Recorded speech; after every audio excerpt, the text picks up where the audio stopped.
Hello everyone, आपकी अपनी YouTube classes, आपकी यूट्यूब चैनल निहारिका क्लासेस में आपका फिर से स्वागत है।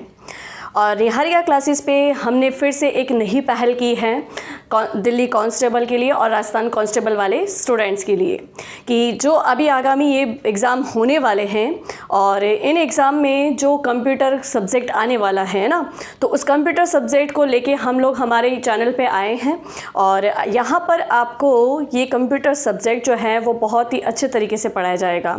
यहाँ हमारे चैनल की ये कोशिश रहेगी कि हम इस सब्जेक्ट को इतना बेहतरीन तरीके से पढ़ाएं और इसमें आपको इतना सारगर्भित कंटेंट्स आपके सामने लाया जाए, जिससे कि आप, जैसे कि अगर बात करें हम दिल्ली कांस्टेबल की, है ना, दिल्ली पुलिस की बात करें, तो दिल्ली पुलिस में कंप्यूटर को लेकर जो 10 प्रश्न आने वाले हैं, ठीक है, उन 10 प्रश्नों पे हम लोग चर्चा करेंगे कि वो 10 प्रश्न आपको हमारे पढ़ाए हुए कंटेंट में से कहाँ मिल सकते हैं। मतलब हम लोग आपके सामने ऐसा कंटेंट पढ़ाने वाले हैं ताकि आप दिल्ली पुलिस एग्ज़ाम में अगर बैठ रहे हैं तो आप वो 10 के 10 प्रश्न वहाँ पे करके आ सकें।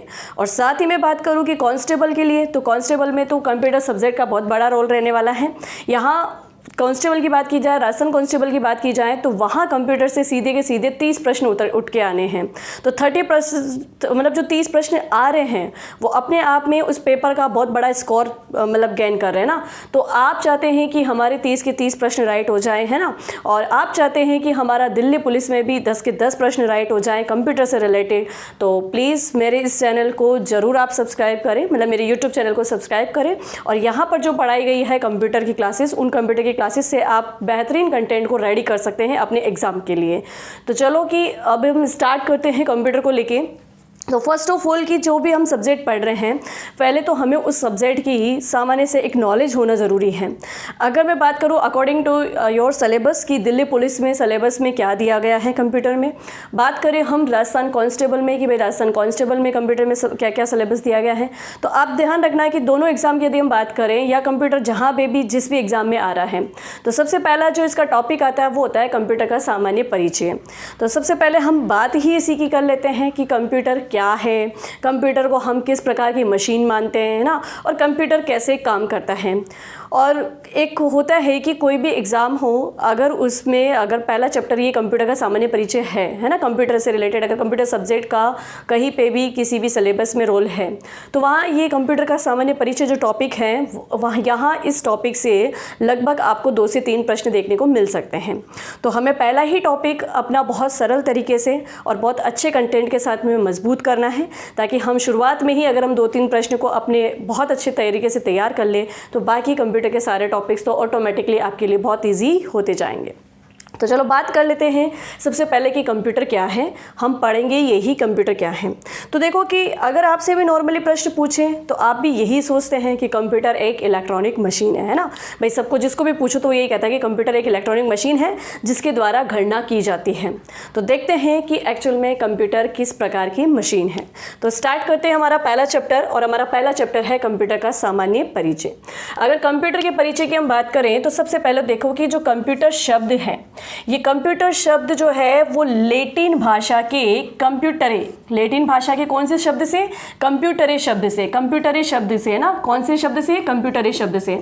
तो कभी कभी से क्या है कि एग्जाम में इस प्रकार के सामान्य प्रश्न भी हमसे पूछ लिए जाते हैं, तो इन प्रश्नों पे भी हमें बहुत अच्छे से ध्यान रखना है ना। तो कंप्यूटर लैटिन भाषा के कंप्यूटरे शब्द से बना है।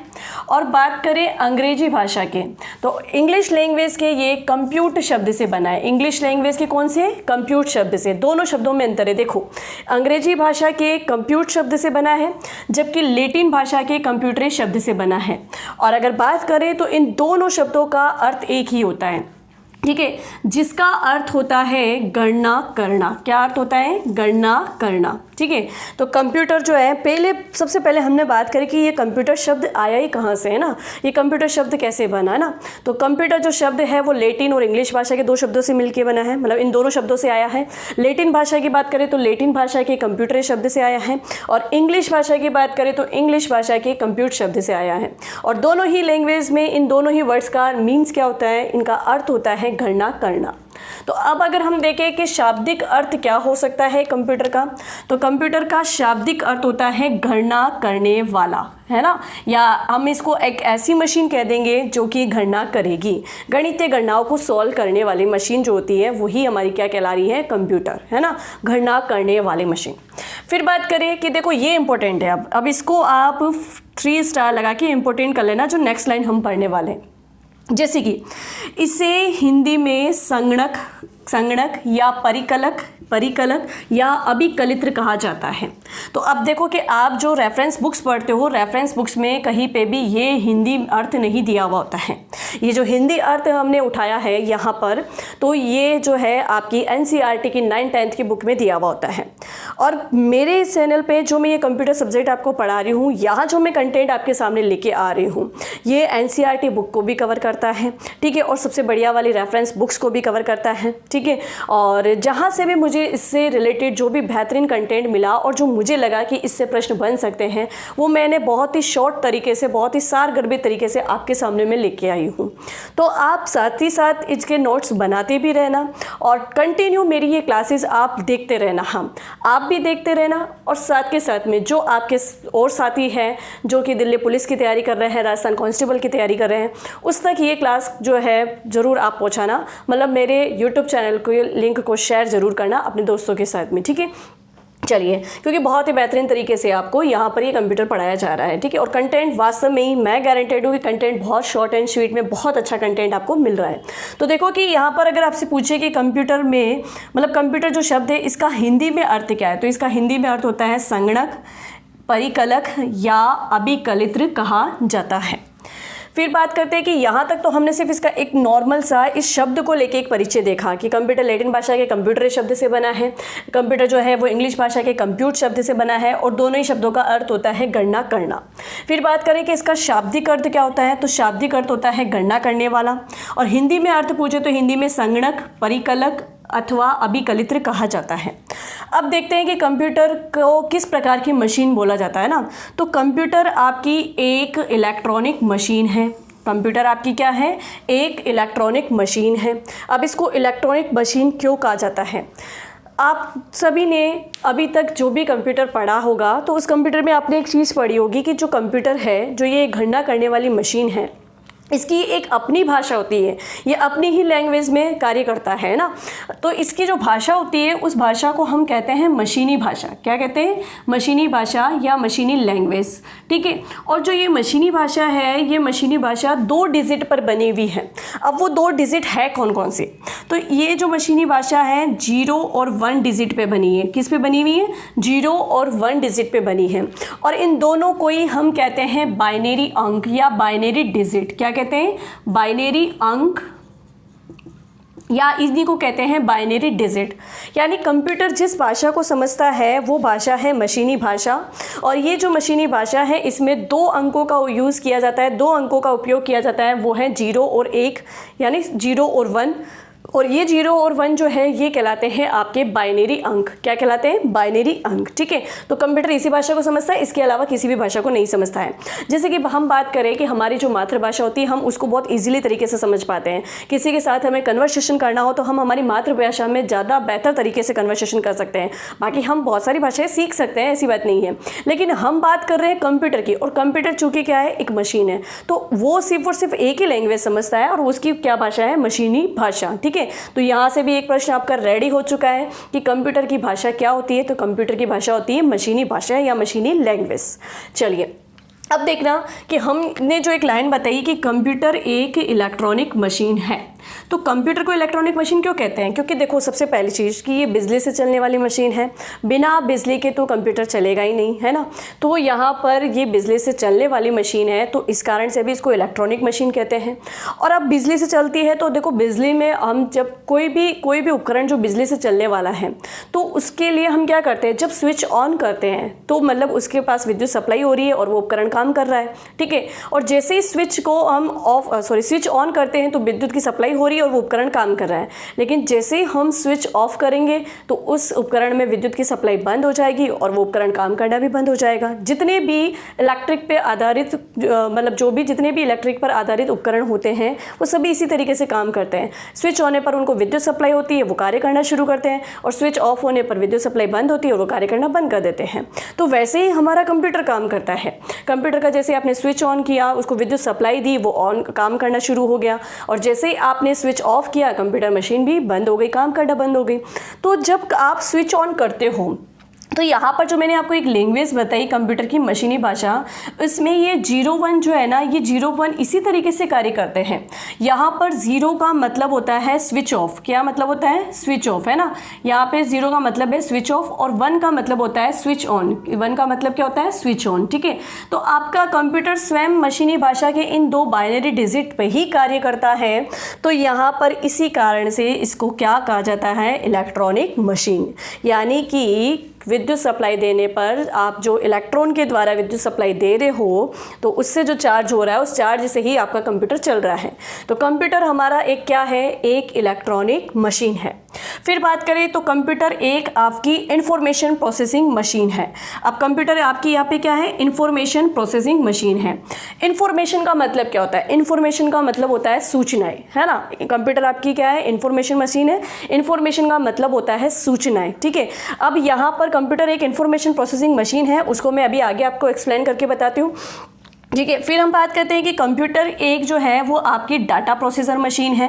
कंप्यूटर आपकी डाटा को प्रोसेस करता है ना। जो भी आपने डाटा इनपुट किया है उसको प्रोसेस करता है और आउटपुट के रूप में आपको रिजल्ट दिखाता है। तो इस कारण से इसको कहा जाता है डाटा प्रोसेसर मशीन। क्या कहते हैं? Data processor machine. फिर बात करते हैं कि कंप्यूटर एक प्रोग्रामेबल मशीन है। कंप्यूटर एक क्या है? प्रोग्रामेबल मशीन है। भाई कंप्यूटर में जितने भी सॉफ्टवेयर बने हैं, है ना, वो एक प्रकार की प्रोग्राम है, ठीक है। अब प्रोग्राम क्या है और है ना, ये कैसे प्रोग्रामेबल मशीन है, डाटा क्या है, कैसे ये डाटा प्रोसेसर मशीन है, कैसे ये इंफॉर्मेशन प्रोसेसिंग मशीन है, उसको देखते हैं, हम उसको समझते हैं अच्छे से। तो यहाँ पर आपको जो ये एक छोटी सी मैंने यहाँ पर ये इतनी सी इन्फॉर्मेशन भी दी है, इसमें भी आपके काफ़ी सारे प्रश्न बन जाते हैं ना। तो यहाँ पर लिखा बहुत कुछ शॉर्ट में है, लेकिन आपको इसको याद बहुत अच्छे से रखना है ना। देखो, कंप्यूटर एक इलेक्ट्रॉनिक मशीन है, कंप्यूटर एक इंफॉर्मेशन प्रोसेसिंग मशीन है, कंप्यूटर एक डाटा प्रोसेसर मशीन है, कंप्यूटर एक प्रोग्रामेबल मशीन है। तो जल्दी से आप इसका स्क्रीनशॉट ले लो और उसके बाद मैं आपको ये पूरी चारों चीज़ें समझाती हूँ कि कैसे ये इलेक्ट्रॉनिक मशीन है, कैसे ये डाटा प्रोसेसर मशीन है। तो जल्दी से आप इसका स्क्रीनशॉट ले लीजिए।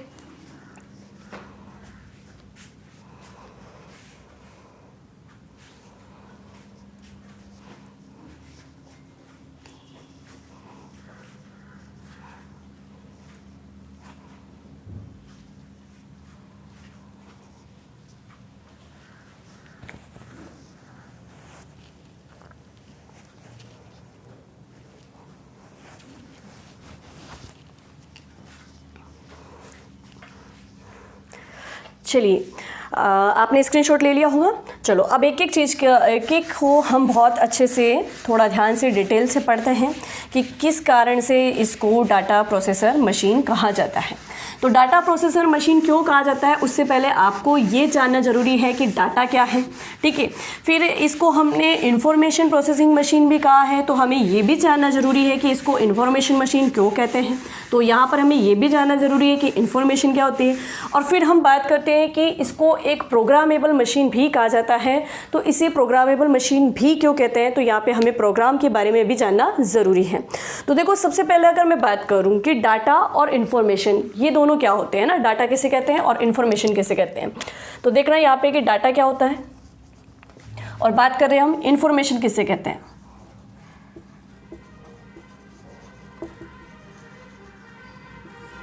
चलिए, तो अगर मैं डाटा की बात करूं, आप कंप्यूटर में कीबोर्ड के द्वारा या माउस के द्वारा, मतलब जो भी इनपुट डिवाइस है, उन इनपुट डिवाइस के द्वारा आप कंप्यूटर के अंदर जो भी प्रविष्ट करवाते हैं। भाई जैसे आपने कंप्यूटर को ऑन किया, कंप्यूटर को ऑन करके आप उस पर कार्य करने बैठते हो। आप जब उस पर कार्य करने बैठते हो तो कीबोर्ड के माध्यम से उसको कोई ना कोई डाटा उसके अंदर प्रविष्ट करवाते हो, है ना, या माउस के द्वारा, या मतलब जो भी आपके इनपुट डिवाइस है उसके द्वारा आप कंप्यूटर को डाटा देते हो, है ना। तो कंप्यूटर को दिए गए डाटा यानी कंप्यूटर में इनपुट किए गए आंकड़े, सबसे पहली चीज़ है ना, हम बात कर रहे हैं कि डाटा क्या है और हम बात करेंगे कि इंफॉर्मेशन भी क्या है, ठीक है। तो बात चल रही है कि डाटा क्या है, तो कंप्यूटर में इनपुट किए गए आंकड़े, कंप्यूटर में इनपुट किए गए आंकड़े, कंप्यूटर में इनपुट किए गए आंकड़े है ना, कंप्यूटर में इनपुट किए गए आंकड़े आपके क्या कहलाते हैं, डाटा कहलाते हैं, है ना। कंप्यूटर में जो आपने इनपुट किया वो तो आपका क्या कहलाया, डाटा कहलाया। अब आपकी कंप्यूटर जो है वो एक मशीन है, वो क्या कार्य करती है भाई, आपने तो अपनी तरफ से डाटा उसको इनपुट कर दिया, अब कंप्यूटर का काम शुरू हो जाता है। कंप्यूटर क्या करता है कि जो डाटा उसके पास आता है उस डाटा पे फिर वो क्या करना शुरू करता है, प्रोसेस करना शुरू करता है। क्या करना शुरू करता है, प्रोसेस करना शुरू करता है। तो कंप्यूटर के पास में जो डाटा गया कंप्यूटर ने उस पर क्या किया, प्रोसेस किया। कंप्यूटर ने जब उस पर प्रोसेस कर दिया तो प्रोसेस हुआ हुआ डाटा है ना, जो आपने डाटा भेजा था वो पहले प्रोसेस नहीं था। लाइक जैसे कि आप इसको ऐसे समझना कि आपने जैसे कंप्यूटर को कहा कि 2+2 करके हमें बता दो, है ना। जैसे कंप्यूटर को आपने बोला कि 2+2 करके आपने बता दो, ये डाटा आपने कंप्यूटर के अंदर प्रविष्ट करवाया है, ये आपने कंप्यूटर को इनपुट दिया है ना। तो कंप्यूटर क्या करेगा, इस पर प्रोसेस करेगा। इस 2+2 को कंप्यूटर क्या कर रहा है, सॉल्व कर रहा है ना। तो ये जो सॉल्व कर रहा है वही इसकी क्या कहला रही है, प्रोसेसिंग कहला रही है। क्या कहला रही है, प्रोसेसिंग कहला रही है। फिर इसके बाद में रिजल्ट के रूप में आपके सामने, मतलब आउटपुट के रूप में आपके सामने क्या आता है, यहाँ पर आउटपुट के सामने आपको कंप्यूटर क्या दिखाता है कि भाई 2+2 क्या होता है, 4 होता है ना। 2+2 क्या होता है, 4 होता है। तो यहाँ पर जो आपने डाटा पहले भेजा था उस डाटा पे कंप्यूटर ने प्रोसेस किया, कंप्यूटर ने उस पर कार्य किया और उस डाटा को प्रोसेस करने के बाद में आउटपुट के रूप में आपके सामने आपकी आउटपुट जो मॉनिटर स्क्रीन है ना, आउटपुट यूनिट जो आपकी मॉनिटर स्क्रीन है, उस मॉनिटर स्क्रीन पे आपको परिणाम के रूप में दर्शाता है। तो प्रोसेस किया हुआ डाटा जो आपको आउटपुट के रूप में मिलता है वही आपकी क्या कहलाती है, इंफॉर्मेशन कहलाती है। तो यहाँ हम लिखेंगे कि भाई इंफॉर्मेशन क्या है, तो कंप्यूटर में प्रोसेस किया गया डाटा या प्रोसेस्ड डाटा है ना, कंप्यूटर में प्रोसेस्ड डाटा जो है वो सूचनाएं या इंफॉर्मेशन कहलाती है, सूचनाएं या इंफॉर्मेशन कहलाती है, ठीक है। तो अब आपको समझ में आ गया होगा कि भाई डाटा किसे कहेंगे, है ना, डेटा किसे कहेंगे और इंफॉर्मेशन क्या है। तो कंप्यूटर में जो भी आप इनपुट करते हो वो तो आपका कहलाता है डाटा, ठीक है। और कंप्यूटर उस डाटा को फिर क्या करता है, प्रोसेस करता है। कंप्यूटर उस डाटा पे कार्य करता है। फिर जो आपका प्रोसेस्ड डाटा है वो आपका क्या कहलाएगा, भाई ये जो डाटा आपने भेजा वो क्या हो गया, प्रोसेस हो गया। प्रोसेस होने के बाद में आपको आउटपुट के रूप में रिजल्ट दिखाई दिया, ठीक है। तो आपका प्रोसेस्ड डाटा ही क्या कहलाता है, इंफॉर्मेशन कहलाता है। तो यहाँ तक आपको ये समझ में आ गया होगा कि कंप्यूटर जो हमारी एक इलेक्ट्रॉनिक मशीन है वो काम कैसे कर रही है। वो काम कर रही है कि जो यूज़र है, यूज़र मतलब लाइक हम लोग ये कि भाई हम कंप्यूटर को चलाते हैं ना, तो जो यूज़र है, यूज़र द्वारा जो इनपुट दिया जाता है उस इनपुट को प्रोसेस करके और आउटपुट के रूप में यूज़र के सामने वापस दिखाया जाता है या आउटपुट के रूप में रिजल्ट दिया जाता है। तो कंप्यूटर में दिए गए या इनपुट किए गए डाटा को प्रोसेस करके इंफॉर्मेशन के रूप में कंप्यूटर जो है वो रिजल्ट के रूप में या आउटपुट हमें दिखाती है। चलिए अब यहाँ पर एक चीज़ और ध्यान रखनी है कि ये जो डाटा होता है जो आप इनपुट दे रहे हो, ये डाटा हमेशा क्या होता है, अर्थहीन होता है, इसका कोई मीनिंग नहीं होता है। तो डाटा हमेशा मीनिंगलेस होगा, डाटा हमेशा क्या होगा, मीनिंगलेस होगा। डेटा जो है, मतलब कंप्यूटर को जो डेटा इनपुट किया गया वो डेटा हमेशा मीनिंगलेस होता है, डेटा हमेशा क्या होता है, अर्थहीन होता है। फिर अगर मैं बात करूँ इन्फॉर्मेशन की, तो इन्फॉर्मेशन तो आपके पास में सूचना, मतलब एक रिजल्ट के रूप में आती है ना। भाई कंप्यूटर को जो भी आप काम करने को दिया है वो कार्य करके वो आपके सामने देता है। तो जब कंप्यूटर उस पर प्रोसेस करके या उस पर कार्य करके आपको दे रहा है तो इसका मतलब उसका कोई ना कोई सार जरूर होगा। भाई आपका सार ही तो निकल के आ रहा है। जैसे आपने कंप्यूटर को ये काम दिया था ना कि 2+2 कितना होता है, तो इस 2+2 का अभी कोई अर्थ नहीं है, ठीक है। फिर इस पर प्रोसेस हो गया तो भी इसका कोई अर्थ नहीं है। बट जब प्रोसेस फाइनली हो गया और फिर रिजल्ट के रूप में आपके पास में आया तो इसका कोई ना कोई अर्थ है कि भाई 2+2 जो है 4 होता है, ठीक है। तो यहाँ पर अगर इन्फॉर्मेशन के बारे में बात करें तो इन्फॉर्मेशन हमेशा क्या होती है, मीनिंगफुल होती है। इन्फॉर्मेशन हमेशा क्या होती है, मीनिंगफुल होती है, यानी ये इसका अर्थ होता है या ये इसको हम कह सकते हैं कि ये अर्थयुक्त होती है। तो यहाँ पर आपको दो डिफरेंस पता चल गए कि कंप्यूटर में इनपुट किया गया डाटा कहलाता है, कंप्यूटर में इनपुट किए गए आंकड़े डाटा कहलाते हैं, और ये जो डाटा है ये रो डाटा होता है ना, ये रो आंकड़े होते हैं ना, इनका कोई अर्थ नहीं होता है। तो ये डाटा कैसा होता है, मीनिंगलेस होता है ना, अर्थहीन होता है। और फिर हम बात करें इन्फॉर्मेशन की, तो इन्फॉर्मेशन क्या होती है, प्रोसेस किया गया डाटा ही हमारा क्या कहलाता है, या प्रोसेस डाटा हमारा क्या कहलाता है, इन्फॉर्मेशन कहलाती है। और इन्फॉर्मेशन हमेशा क्या होती है, मीनिंगफुल होती है, यानी उसका अर्थ होता है। समझ में आई यहाँ पे बात। तो यहाँ पर जो हमने कंप्यूटर की एक विशेषता देखी थी कि कंप्यूटर को हम डाटा प्रोसेसर मशीन कहते हैं, तो बिल्कुल कहते हैं, क्योंकि कंप्यूटर को जो भी आप इनपुट करते हो, जो भी आंकड़े आप इनपुट करते हो, वो उस पर क्या किया जाता है, उस पर प्रोसेसिंग की जाती है, उस पर कार्य किया जाता है। तो कंप्यूटर हमारा एक क्या है, डाटा प्रोसेसर मशीन है। ठीक है, तो कंप्यूटर को हम डाटा प्रोसेसर मशीन भी कहते हैं, क्योंकि सबसे पहले ये डाटा को प्रोसेस ही करता है और उसके बाद उसको इन्फॉर्मेशन में बदलता है। तो ना कंप्यूटर एक हमारा डाटा प्रोसेसर मशीन है। ठीक है, फिर हमने एक लाइन पढ़ी थी कि कंप्यूटर हमारी एक इंफॉर्मेशन प्रोसेसिंग मशीन है। तो कंप्यूटर हमारी इंफॉर्मेशन प्रोसेसिंग मशीन भी है। और इंफॉर्मेशन प्रोसेसिंग मशीन मैंने क्यों कहा है कि वो आपको भी समझ में आ गया कि कंप्यूटर एक इंफॉर्मेशन प्रोसेसिंग मशीन है। ठीक है ना, तो कंप्यूटर एक इंफॉर्मेशन प्रोसेसिंग मशीन भी है, बिल्कुल है, क्योंकि ये जो डाटा आप देते हो, जो डाटा आप इनपुट करते हो, उसी को प्रोसेस करके कंप्यूटर उसको किस में चेंज कर देता है, इंफॉर्मेशन में चेंज कर देता है। तो कंप्यूटर एक आपका इंफॉर्मेशन प्रोसेसिंग मशीन भी है।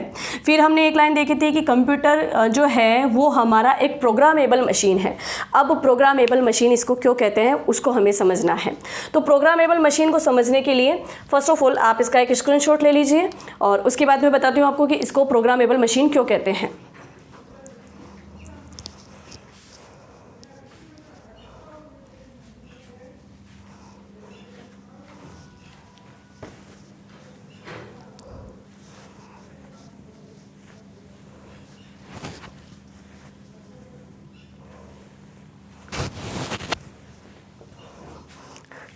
चलिए, आपने इसका स्क्रीनशॉट ले लिया होगा। हाँ जी, तो अब हम बात कर रहे हैं कि कंप्यूटर हमारा जो है वो प्रोग्रामेबल मशीन है। तो कंप्यूटर को प्रोग्रामेबल मशीन क्यों कहेंगे, ये चीज़ हमें समझनी है। तो कंप्यूटर को प्रोग्रामेबल मशीन कहने के पीछे का कारण क्या है वो देखना है हमें।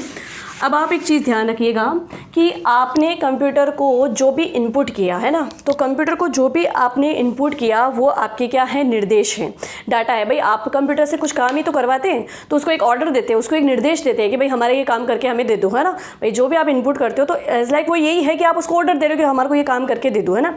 तो जो आप निर्देश देते हो, है ना, ठीक है, जो आप निर्देश देते हो, तो कंप्यूटर को आपने जो भी इनपुट किया है, जो इनपुट किया गया डाटा है वो आपके क्या कहलाता है, आपका जो इनपुट किया गया डाटा है वो आपका क्या कहलाता है, निर्देश कहलाता है। क्या कहलाता है, निर्देश कहलाता है, या इसे हम कह सकते हैं इंस्ट्रक्शन कह सकते हैं, है ना। तो इंस्ट्रक्शन या निर्देश कहलाता है जो भी डाटा आपने इनपुट किया है।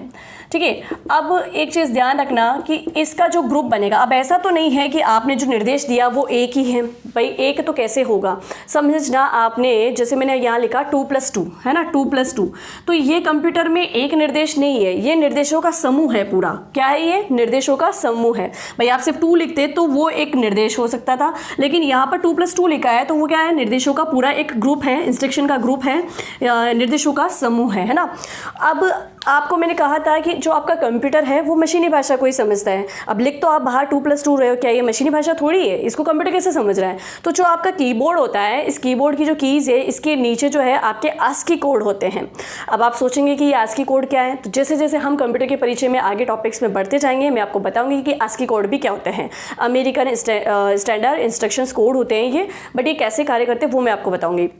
तो कीबोर्ड पे जितनी भी कीज़ हैं उनके नीचे आप ये समझ लीजिए कि जो भी कोड है, जैसे ही वो कंप्यूटर के अंदर जाएगा, कंप्यूटर में वो किस में चेंज हो जाएगा, 0-1 में चेंज हो जाएगा। किस में चेंज हो जाएगा, 0-1 में, बिकॉज हमारा कंप्यूटर जो है इस 0-1 की भाषा को ही समझता है।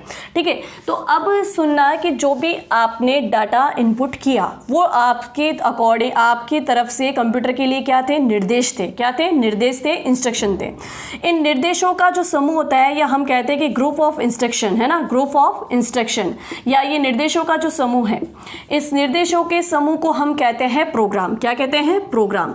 अब आपको समझ में आया होगा कि प्रोग्राम किसे कहते हैं। ठीक है, तो प्रोग्राम क्या होता है, या अगर आपसे पूछे कि निर्देशों का समूह या ग्रुप ऑफ इंस्ट्रक्शन क्या कहलाता है, तो ग्रुप ऑफ इंस्ट्रक्शन या निर्देशों का समूह कहलाता है प्रोग्राम। समझ में आ गई बात। अब मैंने आपको कहा कि निर्देश जो आप देते हो वो एक तो होता नहीं, वो ग्रुप के रूप में ही जाएगा। तो मतलब कंप्यूटर किसको प्रोसेस करेगा, मतलब कंप्यूटर किसको प्रोसेस करेगा, इस प्रोग्राम को ही प्रोसेस करेगा ना। आप बात समझ में आई आपको कि हमने कंप्यूटर के लिए एक लाइन बोली कि कंप्यूटर एक प्रोग्रामेबल मशीन है ना, मतलब प्रोग्रामेबल मशीन है कि वो प्रोग्राम के बेस्ड पे कार्य करती है। भाई हमारे जितने भी सॉफ्टवेयर हैं वो सॉफ्टवेयर सब क्या है, अपने आप में प्रोग्राम है। अगर मैं आगे बात करूं तो जैसे कि इन प्रोग्रामों का समूह भी क्या कहलाएगा, है ना। तो ग्रुप ऑफ प्रोग्राम या प्रोग्रामों का समूह, है ना, ग्रुप ऑफ प्रोग्राम,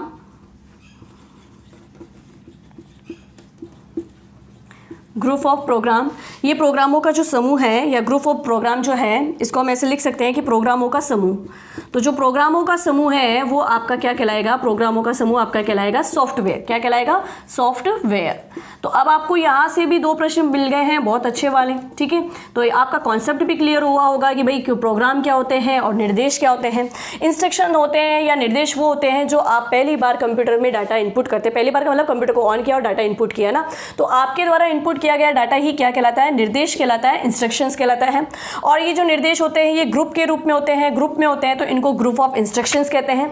ये ग्रुप ऑफ इंस्ट्रक्शंस या इन निर्देशों का समूह, है ना।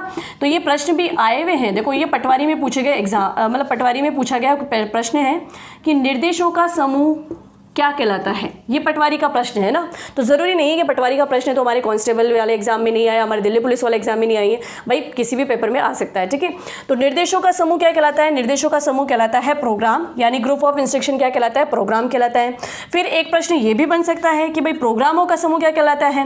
भाई आगे जो हम पढ़ेंगे आपकी सिलेबस में भी है कि हार्डवेयर और सॉफ्टवेयर क्या होते हैं। तो वहाँ जब अपन सॉफ्टवेयर पढ़ेंगे तो सॉफ्टवेयर का पता तो होना चाहिए भाई सॉफ्टवेयर क्या होते हैं। तो देखो सॉफ्टवेयर क्या होते हैं, ग्रुप ऑफ प्रोग्राम या प्रोग्रामों का समूह ही आपका क्या कहलाता है, सॉफ्टवेयर कहलाता है। तो समझ में आ गया आपको कि कंप्यूटर को हम डाटा प्रोसेसर मशीन भी कहेंगे, कंप्यूटर को हम इंफॉर्मेशन मशीन भी कहेंगे, कंप्यूटर को हम प्रोग्रामेबल मशीन भी कहते हैं। और क्यों कहते हैं वो मैंने आपको बहुत अच्छे से समझा दिया ना। इनपुट किए गए आंकड़े आपके डाटा कहलाते हैं और प्रोसेस किया गया डाटा आपका इंफॉर्मेशन कहलाता है।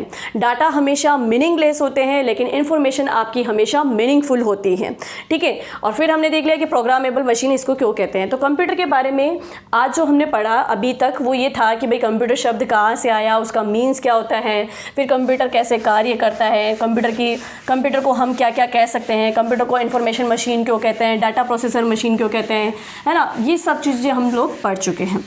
चलिए अब इसके आगे अगर हम एक चीज़ और देखें तो कंप्यूटर जो है वो डाटा को रिट्रीव भी करता है। कंप्यूटर की एक विशेषता और है ना। तो कंप्यूटर के परिचय में देखो कंप्यूटर की एक विशेषता ये याद रखना है कि कंप्यूटर डाटा को रिट्रीव भी करता है। कंप्यूटर डाटा को रिट्रीव भी करता है। अब रिट्रीव का मतलब क्या है, यहाँ से भी प्रश्न बन सकता है कि रिट्रीव का मतलब कंप्यूटर में क्या है। तो कंप्यूटर डाटा को रिट्रीव करता है, इसका मतलब समझना कि जो भी डाटा आपने कंप्यूटर में इनपुट किया, तो जो डाटा आपने अपनी तरफ से कंप्यूटर में इनपुट किया उस इनपुट डाटा पे कंप्यूटर ने प्रोसेस किया और प्रोसेस करने के बाद में रिजल्ट के रूप में आपके पास आउटपुट के रूप में वो इन्फॉर्मेशन देता है। अब उस इन्फॉर्मेशन का आपने अगर जैसे कि अभी वर्तमान में आप कंप्यूटर खोल के बैठे हैं और उस पर कार्य कर रहे हैं और आपके पास आउटपुट आ गया है, तो इस इन्फॉर्मेशन को आपने देख लिया, कर लिया, सब कुछ हो गया, लेकिन आप चाहते हैं कि अब ये सूचनाएँ हमारे पास में काफ़ी समय तक रहे, है ना। मतलब हो सकता है कि फ्यूचर में भी हमें आगे काम पड़े। भाई आप कंप्यूटर में बहुत सारी चीज़ें सेव करते हो ना, आप कंप्यूटर को छोड़ो, आप मोबाइल में भी बहुत सारी चीज़ें सेव करके रखते हो। सेव करके रखने का मतलब क्या है कि आपको लगता है कि फ्यूचर में मुझे वापस इसकी ज़रूरत पड़ेगी, है ना। तो कंप्यूटर क्या करता है, डाटा को प्रोसेस तो करता है। कंप्यूटर सबसे पहले डाटा को प्रोसेस करेगा, क्या करेगा, प्रोसेस करेगा। डाटा को प्रोसेस करने के बाद में जब वो इन्फॉर्मेशन में चेंज हो जाएगी तो इन्फॉर्मेशन आपके पास में आउटपुट के रूप में आएगी, है ना। फिर इस इन्फॉर्मेशन को आप मतलब कंप्यूटर में आप इसको फिर क्या करते हो, सेव भी करते हो, है ना। तो सेव किया गया डाटा, अब सेव किया गया डाटा उसका आप यूज़ भविष्य में कभी भी कर सकते हो। मतलब जब आपको आवश्यकता पड़ेगी आप अपनी आवश्यकता के अनुसार वापस से ये इन्फॉर्मेशन कंप्यूटर से ले सकते हैं, वापस से ये प्रोसेस डाटा आप कंप्यूटर से प्राप्त कर सकते हैं। तो इसीलिए कहते हैं कि कंप्यूटर जो है वो डाटा को सिर्फ प्रोसेस ही नहीं करता है बल्कि डाटा को रिट्रीव भी करता है। रिट्रीव का मतलब एक तरीके से आप समझ लीजिए कि उसको सेव करके रखता है। सेव करके रखा गया है तो इसका मतलब आप दोबारा उसका उपयोग कर सकते हैं। तो यहाँ पर ये बात भी आपको बहुत अच्छे से समझ में आ गई होगी कि कंप्यूटर एक ऐसी मशीन है जो डाटा को सिर्फ प्रोसेस ही नहीं करता है, डाटा को प्रोसेस करने के साथ साथ ही वो डाटा को रिट्रीव भी करता है। यानी भविष्य में जब भी हमें आवश्यकता अनुसार उस डाटा को वापस से देखने की ज़रूरत पड़ेगी तो हम वहाँ से कंप्यूटर से ले सकते हैं, ठीक है। चलिए, तो ये लाइन भी आपको बहुत अच्छे से समझ में आ गई होगी। तो यहाँ तक हमने बहुत अच्छे से इसको देख लिया है। अब देखिएगा कि एक बात और करते हैं हम आगे, कि अब हम देखेंगे कि जैसे कंप्यूटर के बारे में हम लोगों ने ये सामान्य परिचय तो देख लिया। अब इसके आगे हम देखेंगे कि कंप्यूटर का जब कंप्यूटर तो बहुत बाद में आया, उससे पहले कौन कौन से छोटे ऐसे यंत्र बने हैं ना, कौन सी मशीनें बनना शुरू हुई, जब जाके कि हमारे सामने ये एक बहुत बड़ा सा कंप्यूटर आया, मतलब हमारे सामने ये एक बहुत स्पीड से डाटा को प्रोसेस करने वाली एक मशीन आई, है ना। तो कंप्यूटर तो बाद में बना, उससे पहले भी बहुत सारी छोटी छोटी मशीनें बनाई गई, छोटे छोटे यंत्र बनाए गए। तो उन यंत्रों के बारे में, उन छोटी मशीनों के बारे में हम देखेंगे हमारी नेक्स्ट क्लास के अंदर। तब तक के लिए आप इस क्लास को मतलब अच्छे से आपने अभी देख ली है, एक बार और इसको देखना और नोट्स रेडी करना इससे, और इसको बहुत अच्छे से समझ लेना। हाँ, मतलब आज देखिए तो आज के आते इसको याद कर लेना और चीज़ों को लिंक करते हुए पढ़ते रहना, क्योंकि आज पढ़ी हुई चीज़ों को अगर आप आज याद कर लेते हैं तो नेक्स्ट क्लास में जो मैं आपको यंत्र के बारे में, आगे कंप्यूटर के इस टॉपिक को हम आगे बढ़ाएंगे तो वो सारी चीज़ें कनेक्ट होती जाएगी और आपको बहुत अच्छे तरीके से समझ में आती जाएगी। तो हमारी क्लास में मेरा पूरा प्रयास ये रहा कि कंप्यूटर का सामान्य परिचय भी, और वहाँ पे भी मैंने उसको इतना ईजी तरीके से आपके सामने प्रस्तुत किया कि आपको वहाँ पे समझ में भी आया कि प्रश्न कैसे पूछे जा सकते हैं, और अगर कोई लाइन लिखी है तो उसका मतलब क्या है ना। जैसे कि मैंने बोला कि डाटा प्रोसेसर मशीन है तो क्यों कहते हैं, यहाँ तक भी मैंने आपको बताया। तो बने रहे मेरे YouTube चैनल के साथ में, और इसी तरीके से मैं आपसे फिर से एक रिक्वेस्ट करूंगी कि अगर आप भी तैयारी कर रहे हो और आपके साथी भी तैयारी कर रहे हैं तो ज़्यादा से ज़्यादा लोगों के साथ में मेरे इस वीडियो को शेयर करें। मेरे YouTube चैनल को जल्द से जल्द आप सब्सक्राइब करें और लोगों तक शेयर करें। मेरा इसका लिंक ज़रूर लोगों तक शेयर करें ताकि आपके ही के साथ में आप जैसे सहपाठियों की भी मदद हो सके। और मेरा टेलीग्राम चैनल, मतलब मेरे टेलीग्राम चैनल को भी आप ज्वाइन करें, और मेरे इंस्टा पे भी हैं तो आप मेरे इंस्टाग्राम को भी फॉलो करें, ठीक है। मेरे इंस्टाग्राम को फॉलो करें, टेलीग्राम चैनल को ज्वाइन करें और यूट्यूब चैनल को सब्सक्राइब करना ना भूलें। तो आज यहीं तक, नेक्स्ट मिलते हैं हम नेक्स्ट क्लास में और भी अच्छे कंटेंट के साथ में। Thank you.